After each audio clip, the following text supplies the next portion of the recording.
Cuando rechazamos la perspectiva del Señor sobre nosotros mismos y los demás, seremos miserables. El profeta Jonás se sentía miserable. ¿Y por qué? Porque había rechazado la perspectiva del Señor sobre sí mismo y sobre los demás. Él amaba a su pueblo más que al Señor. Y por lo tanto, realmente no amaba a su pueblo, ni al Señor, ni a nadie más. Sin embargo, Dios usó al profeta para guiar a 120,000 personas a la fe y el arrepentimiento. Esto nos muestra la soberanía de Dios y el poder de su palabra. El apóstol Pablo escribió en 2 Corintios 4:7, pero tenemos este tesoro en vasos de barro, para que la extraordinaria grandeza del poder sea de Dios y no de nosotros. ¿Saben de cuál tesoro está hablando el apóstol Pablo en este pasaje? El Evangelio. El Evangelio es un tesoro. Es un tesoro que nosotros llevamos dentro de vasos de barro. ¿Y qué es un vaso de barro? Es un vaso sencillo. Aun cuando estemos motivados a servir al Señor, seguimos siendo solo vasos de barro. Qué asombroso es que Dios elija llevar el Evangelio a través de personas frágiles e imperfectas como nosotros. El Evangelio es el tesoro y el Evangelio es el poder de Dios para salvación, como dijo el apóstol Pablo en Romanos 1, 16 y 17. Porque no me avergüenzo del Evangelio, pues es el poder de Dios para la salvación de todo el que cree, del judío primeramente y también del griego. Porque en el Evangelio la justicia de Dios se revela por fe y para fe. Recordemos, la justicia de quien está presentada en el mensaje del Evangelio no es nuestra justicia, es la justicia de Dios. Como está escrito, más el justo por la fe vivirá. Cuando dice por fe y para fe, hay algunos debates entre maestros bíblicos, pero hay buena razón de pensar que es por la fe que compartimos el Evangelio. Y el propósito es para que responden con fe al mensaje del Evangelio. Por eso queremos presentar a la gente el mensaje del Evangelio. Tiene el poder de pasar a las personas de la muerte espiritual a la vida espiritual.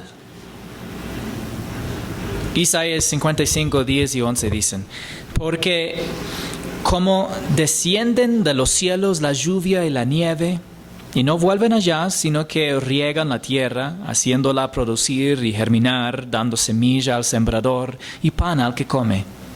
Así será mi palabra que sale de mi boca. No volverá a mí vacía sin haber realizado lo que deseo y logrado el propósito para el cual la envié.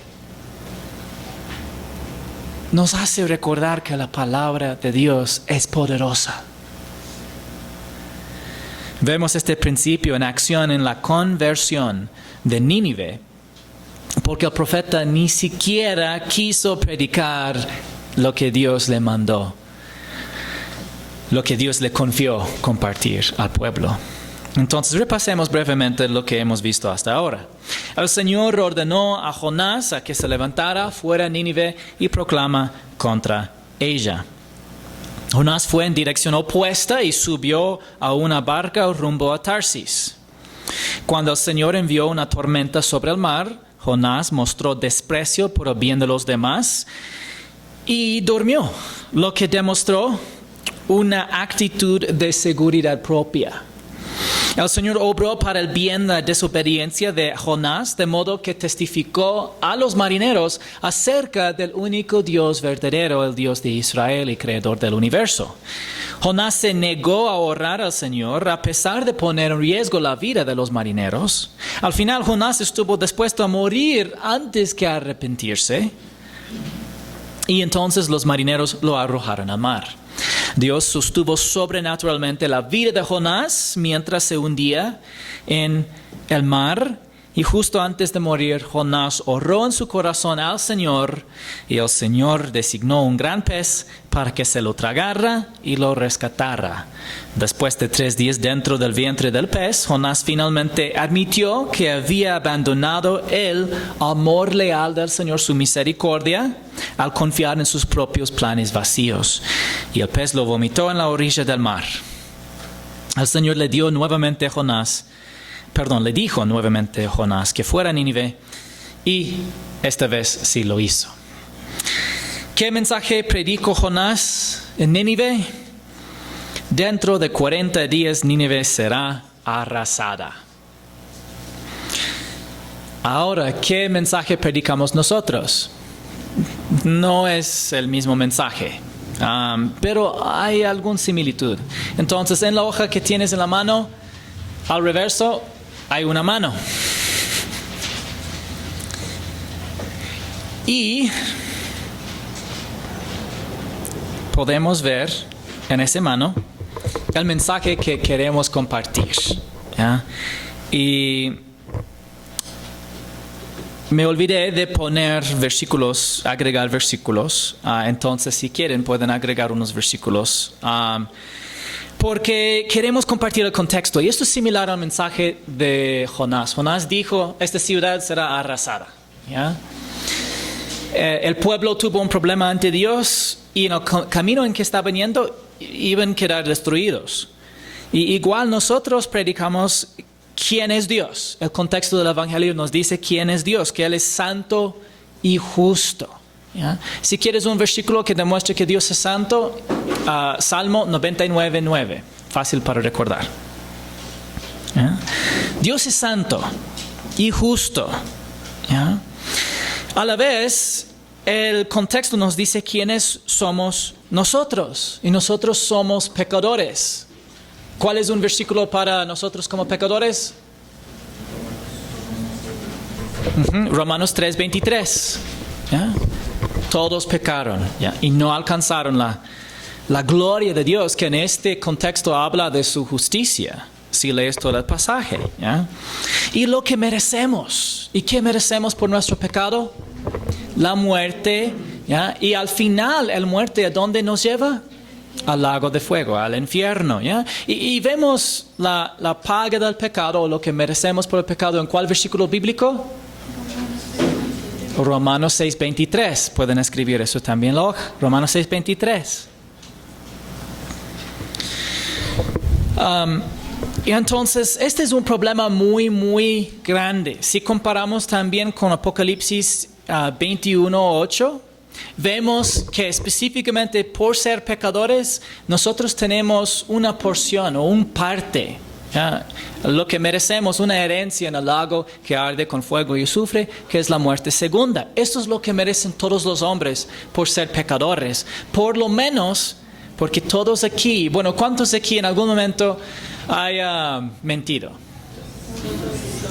¿No es cierto? ¿Ya?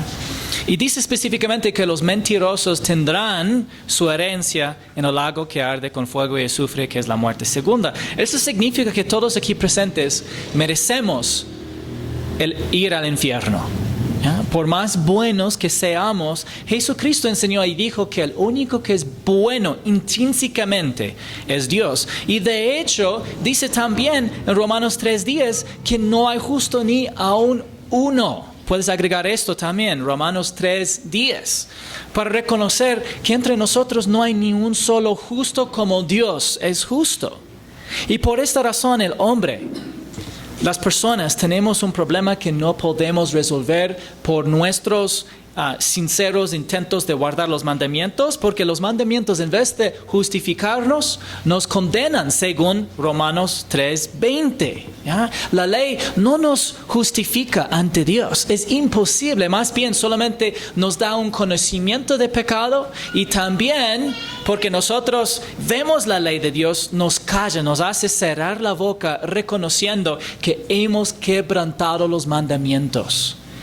Entonces necesitamos una solución, y una solución que no viene del hombre. Entonces ahora tenemos el contenido del Evangelio. Gloria a Dios, hay una respuesta. Y la respuesta no es del hombre hacia Dios, es de Dios hacia el hombre. ¿Recuerdas? Un verdadero Evangelio es de Dios al hombre, no del hombre hacia Dios. Todas las religiones dicen que el hombre tiene que subir la escalera para alcanzar el mérito de entrar en el cielo. Pero la palabra de Dios dice que Dios bajó del cielo para salvar a los hombres. Y hay una gran diferencia. Entonces el contenido del Evangelio, el Evangelio mismo, nos dice quién es Jesús. ¿Y quién es Jesús? Él es Dios que se hizo hombre. Muy importante. ¿Algún versículo que nos demuestre que Jesús es Dios? Mateo 1:23, muy bien, ¿ya? Y queremos demostrar a la gente que en Mateo 1:23 que Jesús es Dios con nosotros, verdaderamente, que Él es Dios que se hizo hombre. Es algo muy sorprendente que Dios nos amó tanto que estaba dispuesto de asumir una segunda naturaleza, en este caso, de hacerse verdadero 100% hombre. ¿Y qué hizo como hombre? Lo que hizo Jesús es que Él murió por nuestros pecados, fue sepultado y resucitó al tercer día.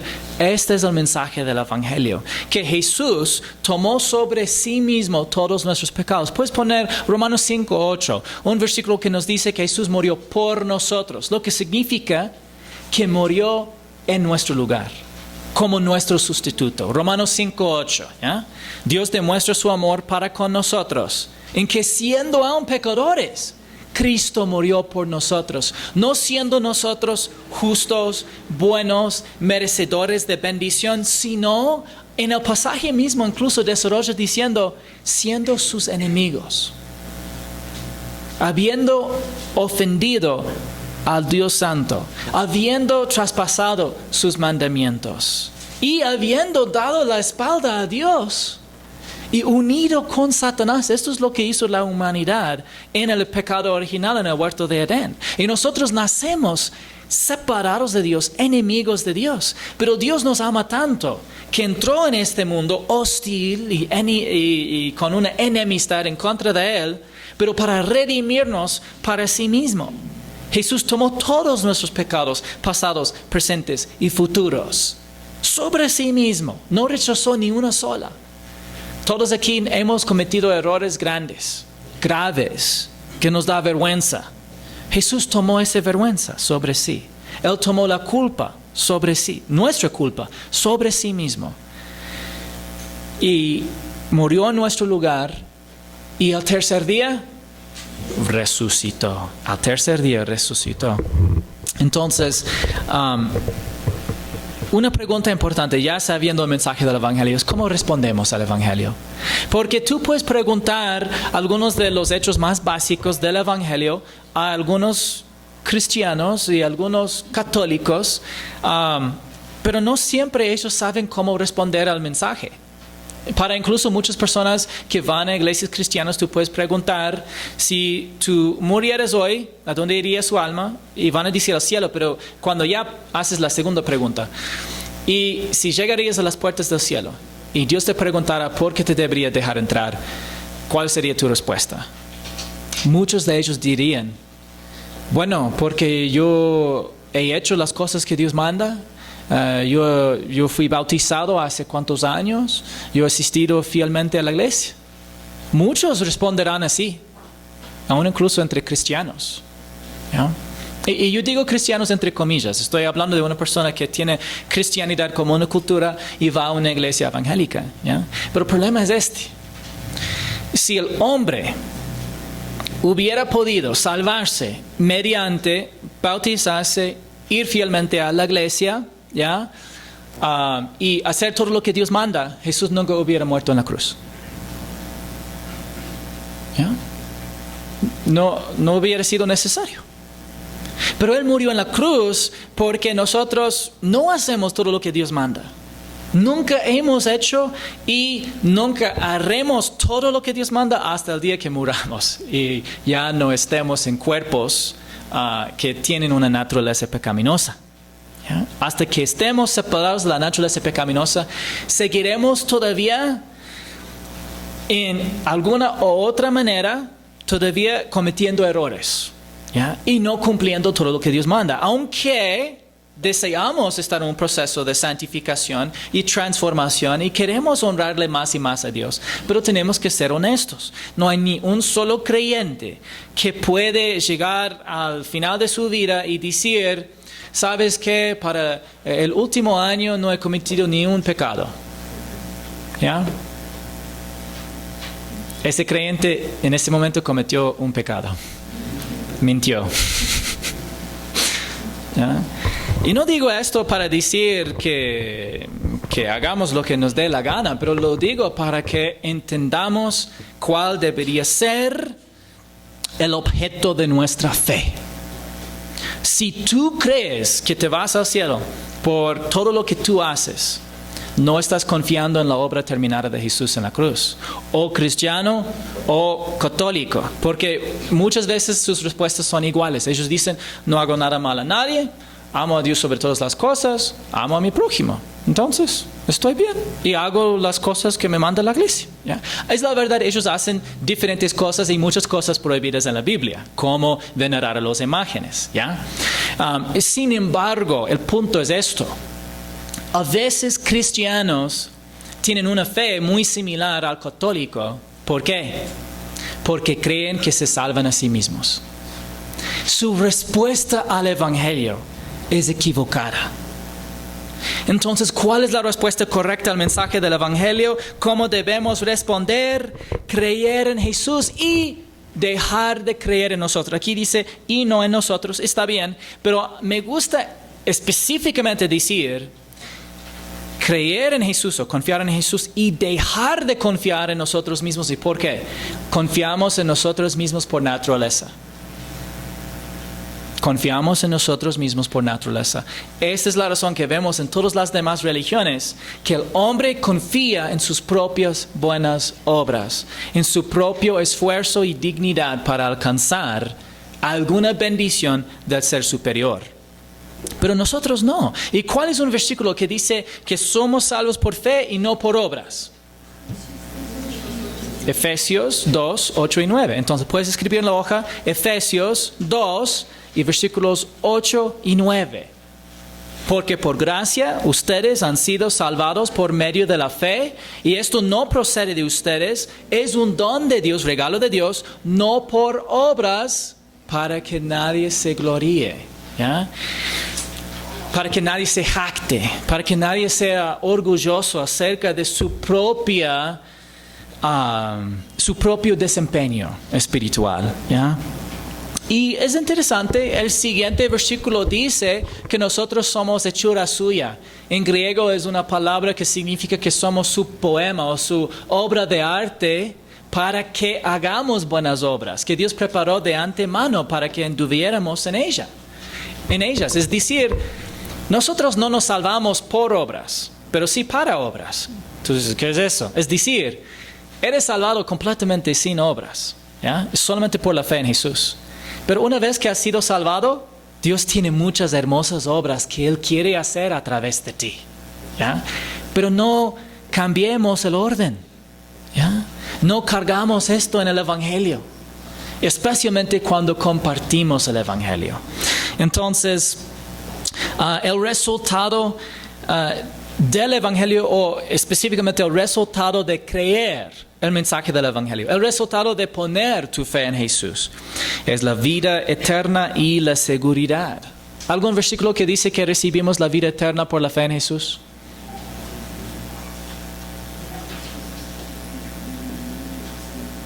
Juan 3:16.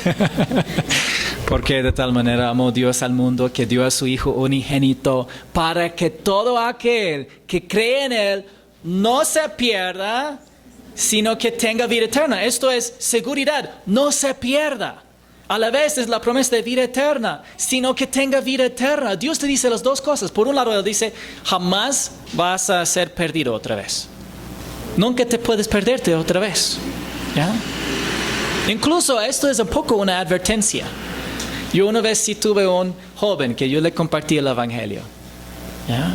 Y estaban presentes algunas hermanas cuando yo compartí el Evangelio con ese joven. Y él dijo, no quiero confiar en Jesús.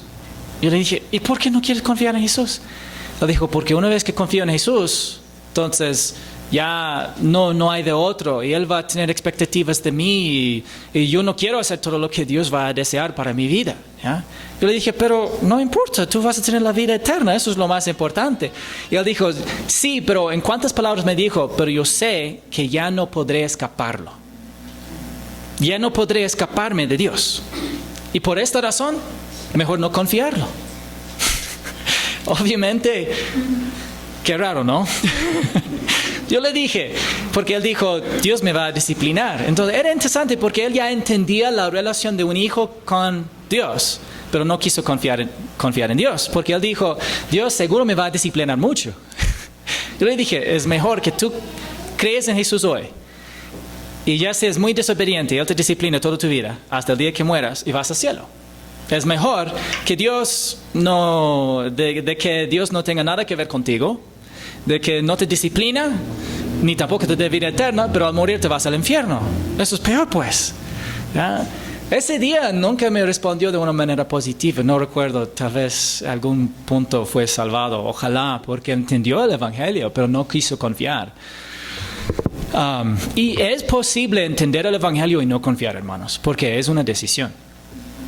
Pero queremos que la gente entienda la seguridad.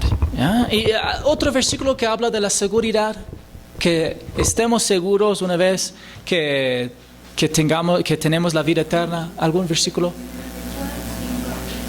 1 Juan 5:13, estas cosas les he escrito a ustedes que creen en el nombre del Hijo de Dios para que sepan que tienen vida eterna. Esto es para asegurar que sepan que tienen vida eterna. Pero seguridad, tal vez Juan 10:28, ¿ya? Yo les doy vida eterna y jamás perecerán y nadie las arrebatará de mi mano. ¿Ya? Él dice, tú vas a tener vida eterna y jamás, nunca. No perecerás nunca jamás, es la construcción en griego. Es raro decirlo en español, es la razón que no traducieron así. ¿Ya? Pero no perecerán nunca jamás. ¿Ya? Y nadie las arrebatará de mi mano. Es una seguridad. Hermanos, si ustedes comparten el mensaje del Evangelio así, de una manera simple, ¿ya? Lleve esa hoja, ¿ya? Y dile a un compañero, oye, quiero darte una mano. Y la persona alza la mano y tú alzas la hoja. Y comparte de una manera sencilla. ¿Ya? ¿Ya? No necesitas bastante preparación. Necesitas un conocimiento personal de Jesús y de su amor, habiendo creído y confiado en Él. ¿Ya? Y comparte solamente estos versículos y la hoja. Lleva tu Biblia, lleva la hoja, comparte los versículos en orden. Explica lo mejor que puedas. El Espíritu Santo de Dios va a obrar en sus corazones. Si el Espíritu Santo de Dios pudo ocupar el mensaje de Jonás, recuerden el mensaje de Jonás, hermanos. Dentro de 40 días Nínive será arrasada. No les dio nada de información. Solamente eso.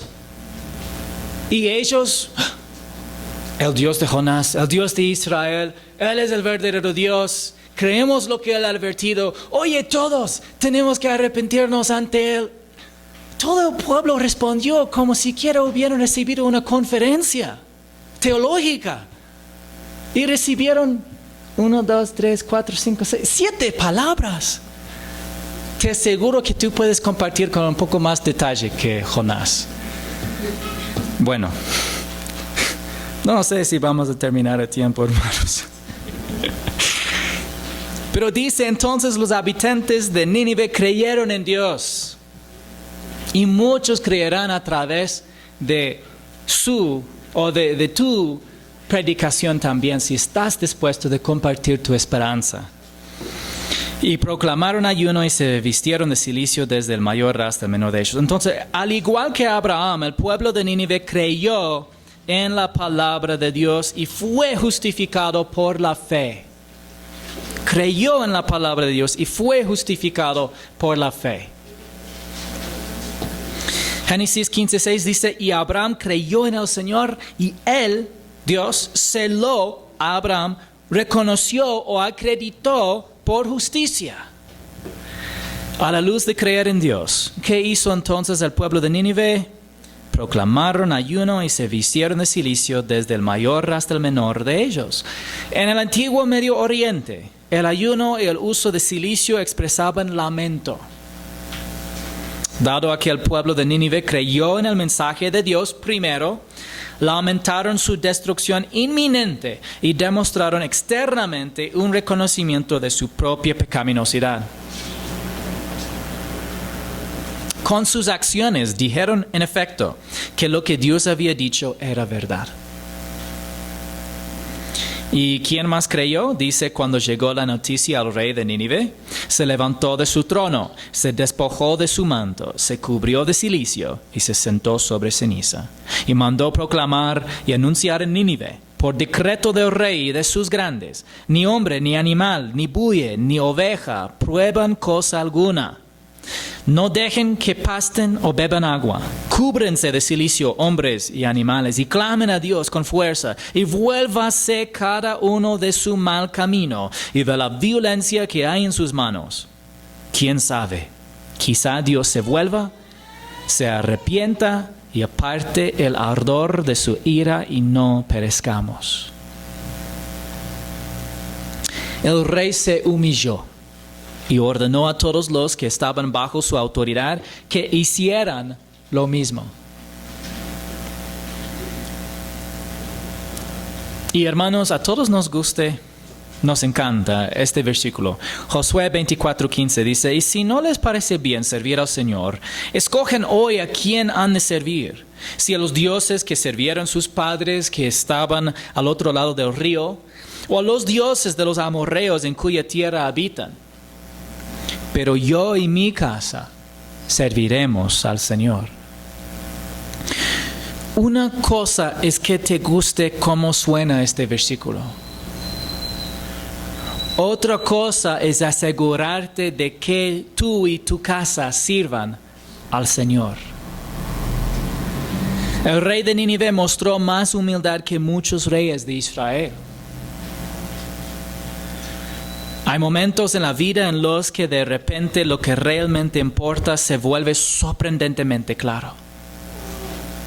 Eso es lo que ellos experimentaron. Enfrentaron la muerte segura.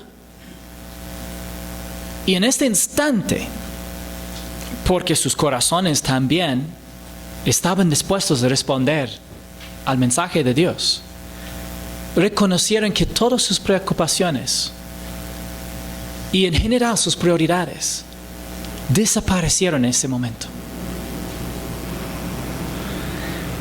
Cuando el rey escuchó el mensaje de Jonás, todos sus proyectos, era rey pues, y sus planes, era hombre pues, no importaron en comparación. En este momento una prioridad espiritual levantó. Y en su mente no había nada más importante. Y solamente nosotros necesitamos aceptar, a veces solamente cuando leemos la Biblia, tal vez solamente en este momento, por un momento, permitamos que en el corazón, que reconozcamos que las cosas espirituales realmente siempre han sido los más importantes. Solamente a veces hay momentos que lo vemos. Jonás 3:10 dice, cuando Dios vio sus acciones que se habían apartado de su mal camino, Entonces Dios se arrepintió del mal que había dicho que les haría y no lo hizo. La justificación para la salvación de la pena del pecado requería únicamente la fe, pero el rescate del pueblo de un juicio temporal divino requeriría un arrepentimiento y de apartarse del mal. Dios exigió que se apartaran del mal para mostrar misericordia a Nínive y preservarlos de la destrucción. A través de un profeta posterior, el Señor explicó su proceso de juicio y misericordia con respecto a las naciones, en Jeremías 18, 7 al 10.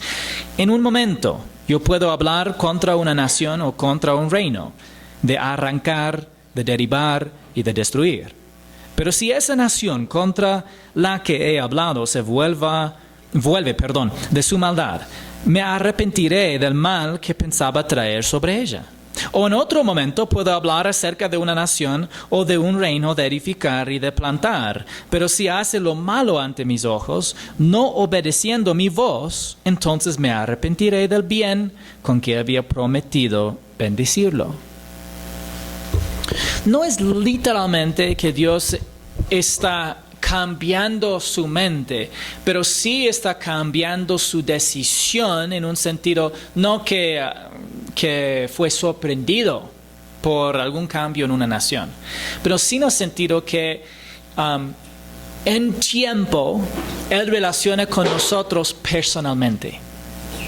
Entonces, un momento Él declara, yo voy a destruir su ciudad, ya sabiendo que van a arrepentirse, pero Él les encuentra donde ellos estén. En este momento están mal, hay violencia, hay maldad. Y Él dice, destruiré tu ciudad. Ellos dicen, arrepentimos. Y Él dice, igual yo arrepentiré, yo arrepiento de destruir tu ciudad. Y no lo haré. No es que Dios está cambiante, sino que Él es relacional con su creación. Eso es lo que vemos en Dios. De que Dios ya sabe qué va a pasar con la nación, absolutamente, porque es omnisciente. Pero Él todavía nos encuentra donde nosotros estemos. El Señor quiere que las ciudades y las naciones se salvan por la fe, pero también quiere que se aparten del mal. Las personas se salvan del infierno mediante la fe en Jesucristo, pero las ciudades y las naciones se salvan del juicio al apartarse del mal. No sé si pueden ver la distinción importante y clara. ¿Cómo reaccionó Jonás ante tal éxito ministerial?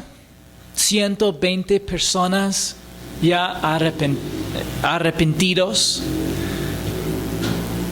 Pero esto desagradó a Jonás en gran manera y se enojó. ¿En serio, Jonás? ¿Por qué se disgustó y enojó Jonás? Porque los ninivitas eran enemigos de Israel. Pero eso no era el verdadero problema del profeta. Jonás no se estaba relacionando correctamente con el Señor. Este fue el verdadero problema. Si Jonás quería que los ninivitas murieran, a pesar de que Dios quería que vivieran, entonces no amaba al Señor. El Señor Jesucristo dijo en Mateo 5, 43 al 45, ustedes han oído que se dijo, amarás a tu prójimo y odiarás a tu enemigo.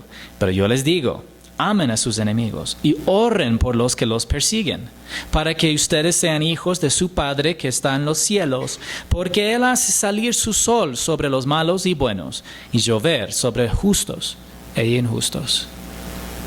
Esto no significa estar de acuerdo con lo que está mal. Una distinción importante. Esto no significa ignorar la verdad por lealtad a las personas.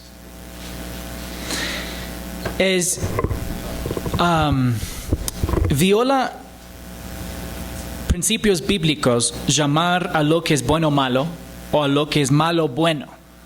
Entonces, quiero que entendamos lo que no está diciendo el texto, ¿ya? Para no mal aplicar las escrituras. Pero Jesús está diciendo que debamos amar a las personas sustancialmente, de una manera que se demuestra, a pesar de sus malas acciones. No es cambiar sus acciones en nuestra mente para que sean buenas.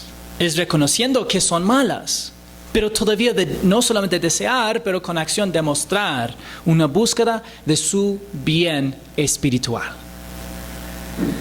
Jonás debería haber adoptado la perspectiva del Señor.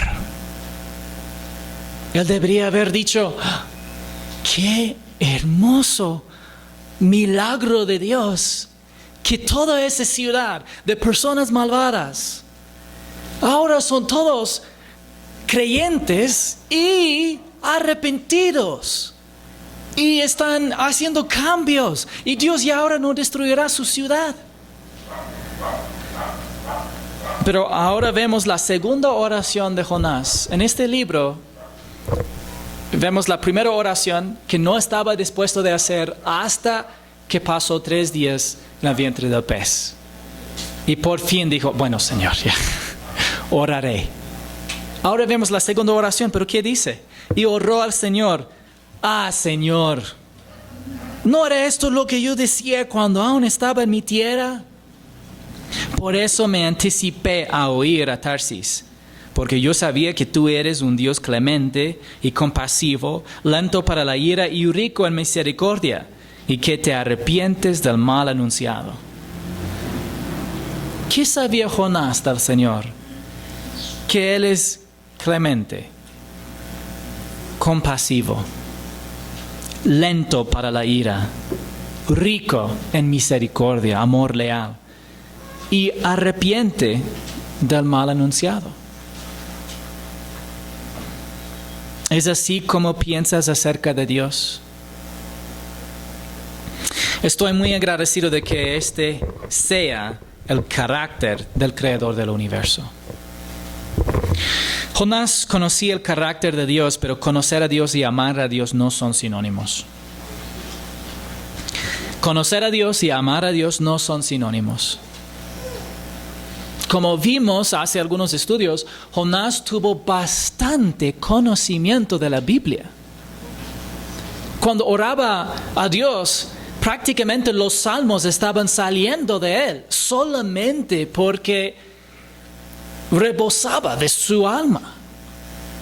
Sin embargo, por no amar a Dios, su pensamiento no estaba de acuerdo con Dios, para que su respuesta, incluso hasta de los hechos de Dios,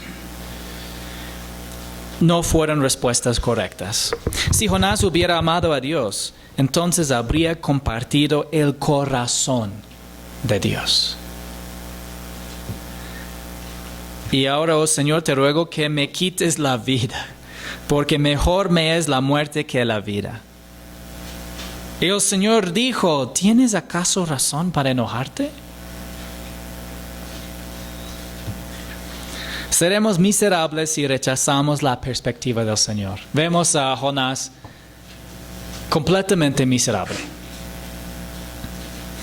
A pesar de casi morir y ser tragado por un pez, la actitud de Jonás no cambió realmente. Él todavía prefería morir antes que dejar que Dios cambiara su corazón. Y eso es lo que tenemos que reconocer. No realmente fue el problema su enemistad con los ninivitas. Fue reemplazar a Dios con su pueblo. Y así, cuando cambiamos el orden de valores y cuando nuestro verdadero amor no sea primero en Jesús, en el Señor, todas nuestras relaciones se distorsionan. Todas. También vemos que su arrepentimiento en el vientre del pez fue temporal y de doble ánimo. admitió que seguir sus propios planes vacíos significaba abandonar la misericordia del Señor. Él sí admitió eso, pero mantuvo su propia perspectiva de la vida. Dios mostró misericordia a Jonás, pero también permitió que Jonás se revolcara en la miseria de un corazón sin cambios. ¿Por qué quería morir Jonás? El significado de la vida está conectado con el objeto de nuestra adoración. Y el verdadero objeto de nuestra adoración está inextricablemente ligado a nuestra identidad primaria. No sé si siguieron este pensamiento. ¿Yeah? De tu identidad primaria fluye adoración. Y de adoración fluye el significado de la vida para ti. Jonás no encontró su identidad sobre todo en su relación con el Señor. Sí, fue profeta, sí tuvo una relación con el Señor y conoció al Señor bien. Mejor que probablemente todos nosotros. Sin embargo, encontró su identidad primaria, sobre todo en ser israelita. Y por eso estuvo dispuesto a sacrificarlo todo, incluso su propia vida, por lo que realmente le importaba. Y esta es trágica, una trágica realidad. Jonás amaba a Israel más de lo que amaba a Dios. Y Jonás probablemente esperaba que Israel prosperaría si Nínive fuera destruida. Ese fue su plan humano. En lugar de regocijarse en la bondad de Dios y darse cuenta de que Asiria no destruiría a Israel mientras su capital confiara en el Dios de Israel. Él debería haber reconocido que Dios ya había provisto la solución al problema que más preocupaba el corazón de Jonás. Pero no pudo verlo. No pudo ver la obra de Dios porque estaba tan enfocado en lo que él quería, aunque Dios estaba supliendo exactamente lo que él quería. Ustedes dicen, pastor, ¿por qué eso es algo que te anima tanto? Ya es despierto. Y ustedes ya están despertándose. ¿Yeah? La razón que esto ya saque de mí más ánimos, porque esto es muchas veces, les digo como pastor, es lo que más a veces es una lucha. De sentir que yo puedo ver exactamente, es claro por afuera. Yo sé que es más difícil para la persona en la batalla, pero es como ver de lejos y ver lo que Dios está organizando y cómo Él está intentando conducir a la persona. Y la persona por su énfasis en lo que solamente ellos pueden ver delante de sí. Y por sus prioridades y sus planes humanos, muchas veces no pueden ver lo que está haciendo Dios. Y eso es muy, muy difícil. Para el humano, para nosotros luchamos con esto diariamente. Que Dios está obrando todo para que conduce hacia nuestro bien supremo y no vemos eso. Solamente vemos lo que nosotros sentimos, que nosotros sacamos de la vida por nuestra fuerza y por nuestra inteligencia. Pero no es así. Y si podemos aprender de historias como Jonás, de verdaderamente vivir por fe, de decir, Señor, yo quedaré con los principios bíblicos, yo buscaré lo que es lo mejor. Y yo solamente voy a andar por fe, ¿ya? Poniéndote a ti y prioridades espirituales por encima de todo lo demás, y verá que muchas cosas caerán en su lugar y te sorprenderá. Vamos, hermanos, vamos adelante por fe. Te digo que Dios es tan bueno y tiene poder y su palabra es verdadera. Lamentablemente, Jonás se quedó estancado en sus propias soluciones a los problemas de Israel. Este es el corazón obstinado del hombre, del ser humano. Es difícil comprender cuán irreflexivos y ciegos somos los humanos. ¿No es cierto? ¿Ya? Antes yo sabía decir un poco más frecuentemente que a veces me siento que soy como un burro. El Señor jale, sus ángeles pateen. Y yo no quiero mover. Y así somos. Y ustedes dicen, no, tú, pastor. Ya sabemos. Es la verdad, hermanos. Yo admito. A menudo el propósito y las soluciones están ante nuestras narices, pero insistimos en propósitos y soluciones humanos que solo profundizan nuestra frustración y multiplican nuestros problemas. Y yo sé, algunos hermanos están pensando que estoy hablando a ellos. Hermanos, esto es para todos. Si estemos dispuestos de tomar cuenta de nuestra vida espiritual y hacer la aplicación para nosotros mismos, ahí nosotros estamos aprovechando la gracia. ¿Ya? Solamente los que reconozcan que necesitan gracia son los que la apropian. Entonces, reconozcamos de que necesitamos la gracia para recibirla. El profeta debería haber alabado al Señor por su misericordia, en cambio le guardó rencor por ello. ¿Cuáles son algunas identidades que son buenas pero que no deberían anteponerse a nuestra relación con el Señor? ¿Ya? Tu matrimonio o tu soltería. Porque algunos dirían, no soy casado, entonces no aplica a mí, pero tu matrimonio o tu soltería es bueno, pero no debería ser tu identidad principal. ¿Ya? Tu familia es buena, pero no debería ser tu identidad principal.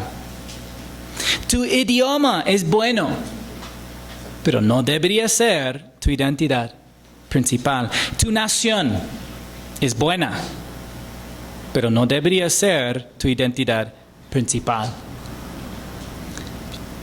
Ante todo, tu identidad debería ser primero que fuiste creado por Dios en imagen suyo para conocerlo, amarlo y servirlo voluntariamente. Y segundo, habiendo creído en Jesucristo, eres un hijo o una hija de Dios. Esa es la identidad que viene antes que todas las demás identidades. ¿Ya? Y por eso nuestra identidad principal es algo en lo cual tenemos que conscientemente enfocarnos y permitir que esa realidad fluya hacia todas las demás identidades para traer el orden y el diseño de Dios hacia matrimonio o soltería, hacia la familia, hacia la cultura y hacia la nación. ¿Ya? Bueno, ¿qué hizo Jonás? Entonces salió, y perdón hermanos, tenemos que terminar Jonás hoy. Entonces, vamos a terminar el estudio, ¿ya? Entonces salió Jonás de la ciudad y se sentó al oriente de la misma. Ahí se hizo un cobertizo y se sentó bajo la sombra de él, hasta ver qué sucedería en la ciudad. Jonás todavía esperaba que Nínive fuera destruida.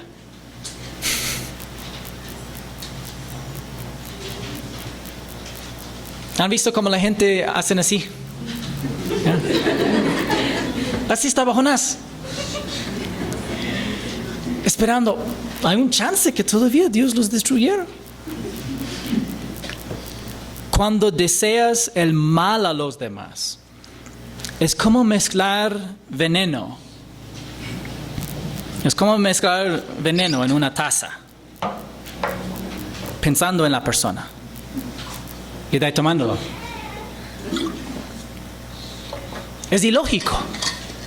Es absolutamente ilógico. Jonás estaba realmente haciendo daño a sí mismo.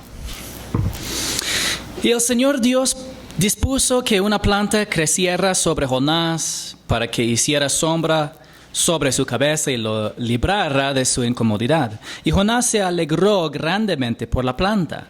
Pero al rayar el alba del día siguiente, Dios dispuso que un gusano atacara la planta y ésta se secó. Y sucedió que al salir el sol, Dios dispuso un sofocante viento del este y el sol hirió la cabeza de Jonás, así que él desfallecía, similar al sol de Ecuador, ¿no es cierto? Le quemaba la cabeza. Y con toda su alma deseaba morir y decía, mejor me es la muerte que la vida. Bueno, otro paso para ser miserable es encontrar alegría en las circunstancias temporales de la vida. Él encontró gozo en la sombra de una planta.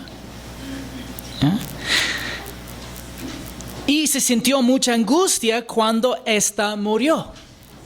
Entonces, espero que puedan ver, ¿ya? Él está alejándose más y más de Dios, en un sentido relacional, hasta que ahora vemos Él viviendo como cualquier incrédulo. ¿En qué sentido? Que su felicidad, su gozo y su vida ahora está atada 100% a circunstancias temporales. Sombra, la vida es buena, la vida es bella, como saben decir, ¿ya? Y sale el sol y, quiero morir otra vez. Así estaba ya, en el ciclo emocional. Ya no tiene nada de estabilidad, ya no tiene crecimiento espiritual, ya no tiene paz que sobrepasa entendimiento, sino solamente comodidad y incomodidad. Así ya ahora es su vida. Y experimentamos reacciones desequilibradas ante las circunstancias cuando envolvemos nuestra felicidad en algo que no sea el Señor. Cuando alejamos más y más del Señor y de verdaderamente pensando como Él piensa, más y más encontramos este resultado de tener toda nuestra felicidad envuelto en otras cosas temporales y muy temporales. Ya podemos sentirnos bien un día y el siguiente día es el peor día de nuestra vida y queremos morir. Y esa inestabilidad, esta fluctuación emocional ya es por el dominio de la vida, por el corazón humano, ya alejado de los propósitos, orden, diseño, intención y dirección de Dios y su Espíritu. Como Jonás había vinculado su felicidad a la destrucción de los enemigos de Israel, se volvió irracional en cuanto a los detalles de su vida. ¿Dónde debería haber encontrado Jonás su alegría? En el Señor. Salmo 73, 26 dice, mi carne y mi corazón pueden desfallecer, pero Dios es la fortaleza de mi corazón y mi porción para siempre. Imagínense, ya desfallecía su alma por el sol y la muerte de la planta, pero él pudo haber todavía tenido una fortaleza en su corazón. Él pudo haber todavía sentido que lo mejor de la vida nadie le puede quitar. Pero no se sintió así, porque no estaba relacionándose con el Señor. No sé si pueden ver eso, hermanos. Otro salmista dijo, me deleitaré en tus mandamientos, los cuales amo. Levantaré mis manos a tus mandamientos, los cuales amo, y meditaré en tus estatutos. Cuando verdaderamente deleitamos y amamos la palabra de Dios, nos trae estabilidad y paz que no tiene razón para el mundo. Jonás debería haber encontrado su alegría en el Señor. Y en cambio sufrió la miseria. Y sucedió que al salir el sol, Dios dispuso un sofocante, ya vimos eso. Entonces Dios le preguntó a Jonás: ¿tienes acaso razón para enojarte por causa de la planta? Tengo mucha razón para enojarme hasta la muerte, le respondió.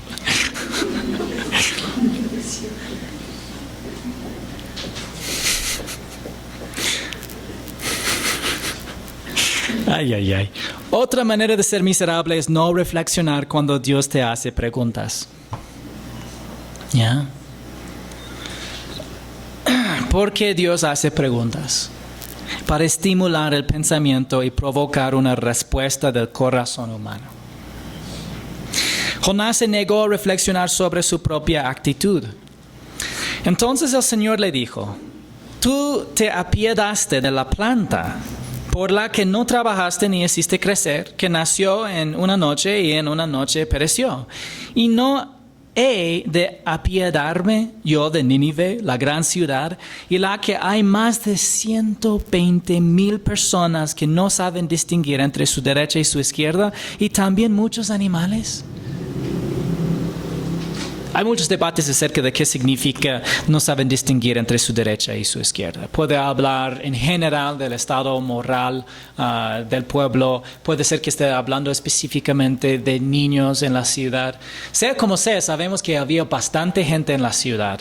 Y sabemos que había una falta de conocimiento del único Dios verdadero. Pero Jonás se compadeció de algo de poco valor que no había creado y que tenía una vida útil limitada. Dios quería que Jonás se diera cuenta de que las personas son intrínsecamente valiosas. Intrínsecamente significa en sí mismo, antes de hacer cualquier cosa. ¿Y por qué las personas son valiosas para Dios? La palabra de Dios dice que Él creyó a la humanidad en su imagen. ¿Ustedes tienen este versículo en la hoja? Génesis 1, 26 al 28. Ya, entonces pueden leer ese versículo en la casa. ¿Qué significa que Dios hizo al hombre a su imagen? Significa que el hombre se parece a Dios en ciertos aspectos. ¿Cuáles? Dios nos creó con personalidad. Tenemos intelecto, emoción y libre albedrío. Originalmente el hombre reflejaba también los atributos comunicables de Dios, es decir, su rectitud, amor y pureza moral. Y fuimos diseñados para tener relaciones personales profundas con aquel que nos creó y con los demás. Así fuimos hechos en la imagen de Dios. Y por eso eres valioso a sus ojos. En el pacto con Noé, Dios defiende el valor de la vida humana, exigiendo ¿cómo se llama? La pena capital para los asesinos en Génesis 9, 5 al 6. Y Jesús dijo que los humanos valen mucho más que los pajarillos. Las personas son más valiosas que las plantas y los animales. Aunque, ojo hermanos, porque el mundo está poco a poco tratando de cambiar esta perspectiva. Nunca lo olvides. Si tienes que elegir entre la vida de una persona y de un animal, la persona siempre debe ser lo primero. Siempre. Tiene un valor inherente más que cualquier animal. Es interesante que Dios también se compadeció de los animales, sin embargo, porque mencionó que la ciudad tuvo muchos animales. Pero más fue por las personas. Dios valoró la vida de los ninivitas porque los creyó a su imagen. El Señor le estaba enseñando a Jonás lo importante que son las personas para Él. Dios atesora cada alma porque las creyó a su imagen y existirán para siempre, ya sean en su presencia o separados de Él. Y por eso envió a su Hijo a morir por ellos. Entonces, si no queremos ser miserables, dejemos que el Señor cambie nuestra perspectiva sobre las personas, para que nuestro corazón refleje el suyo. ¿Y cuál fue el futuro de la generación de Nínive? Dijo Jesús que en el futuro ellos el pueblo de Nínive, presentarán evidencia de que con poca revelación divina creyeron en Jesús. A diferencia de los judíos del primer siglo, la mayoría de los cuales no creyeron en Él, aunque habían visto muchos milagros. Bueno, hermanos, al igual que Nínive, nuestra ciudad necesita creer en Dios y arrepentirse del mal. Y esto comienza en nuestros hogares, en nuestras perspectivas y en nuestras respuestas a la palabra de Dios.